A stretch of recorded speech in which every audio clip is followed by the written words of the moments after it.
In this week's Technique Tuesday video, I'll explain why heel flap selvedges look so different from each other and offer options for improving them. As always, if you'd like to jump right to a specific point in the video, there are direct links down in the description.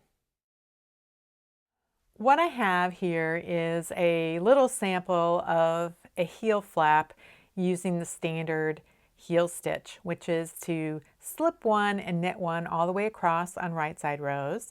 And then on wrong side rows, the first stitch is slipped and then the rest are just purled across. So typically a heel flap is worked over an even number of stitches because most sock patterns, not all, but most of them are worked over a multiple of 4 stitches. So 56 stitches or 64 stitches or 72 stitches. And the heel flap is worked over half, typically worked over half of the total number of stitches. So when you use a multiple of 4 stitches for the sock, then you will, and you divide that in half, you will have an even number of stitches for the heel flap. So when you have that, when you have an even number of stitches and you're working the heel stitch pattern, what a lot of knitters will notice is that the beginning of the right side row has quite a large slipped selvage stitch, very open chain of slipped selvage stitches. But when they look at the other edge, it's very tight. It's the same size as most stitches, and then you also notice that at the base of each of these stitches the legs are crossed.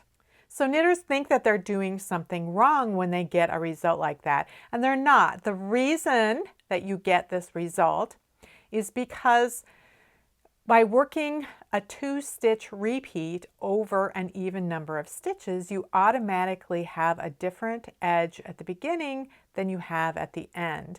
What you actually have at the end of this row are 2 stitches in a row that are made of slipped stitches. So the second to last stitch is slipped on the right side row, and the last stitch is knit. But on the wrong side rows, this stitch is slipped. So you have 2 slipped stitches in a row right at the edge, and that is what causes this edge to be so tight.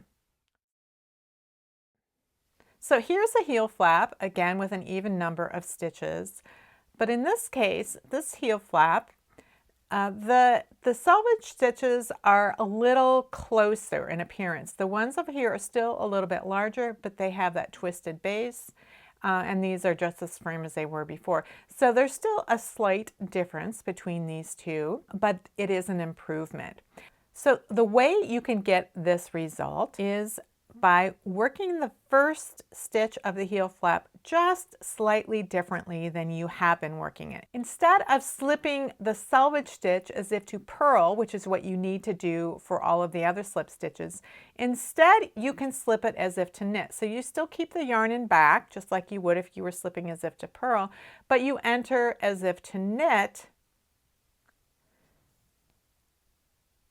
and slip it off, and that will create a selvage stitch that has a little bit of it, that has this twist at the base of each of those stitches. What this doesn't do though is eliminate the asymmetry.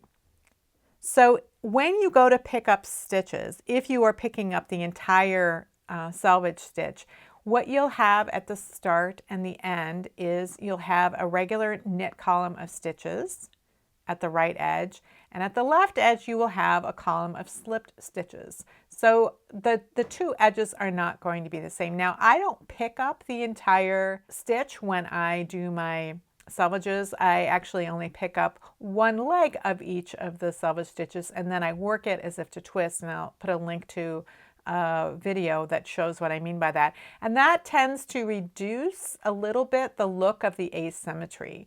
And to be honest, it's on a heel flap far away from most people's eyes, so they aren't going to notice it. But when you're knitting, you may notice it and it may bother you.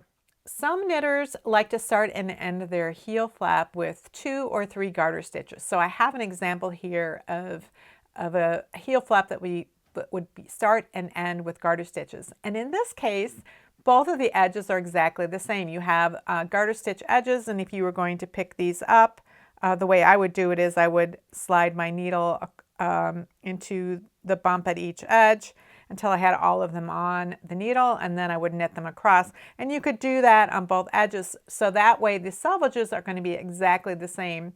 But you can see here more what the asymmetry that I'm talking about, where you have over here the slipped stitch right next to the garter stitch, but over here you have the slip stitch is a little bit further from the garter stitch. You have that plain column of knit stitches right next to it. So you may see the asymmetry a little bit more if you were using garter stitch.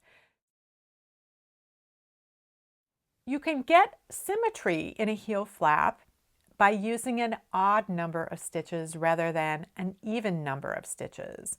So there are a couple of different ways that you can work a heel flap that has an odd number of stitches. One way would be to do all of the slipped stitches on the right side of the fabric. So you'd be starting with a slip stitch and you would be ending with a slip stitch. And then on the wrong side rows, you just would be purling all of the way across. Now in that case, you get a situation where you have, it's not as tight as with an even number of stitches, but you do have the crossed legs at the end of this row, but you have those open stitches again at the beginning here. So this would be as if you were slipping everything as if to purl. A second option would be to work by starting with a slip stitch. So slip one, knit one all the way across, and then when you get to the last two stitches, you would knit both of those last two stitches, and then on the wrong side, you would slip the first stitch as if to purl. And in this case, you get those open chains at both edges. So these two edges match each other exactly.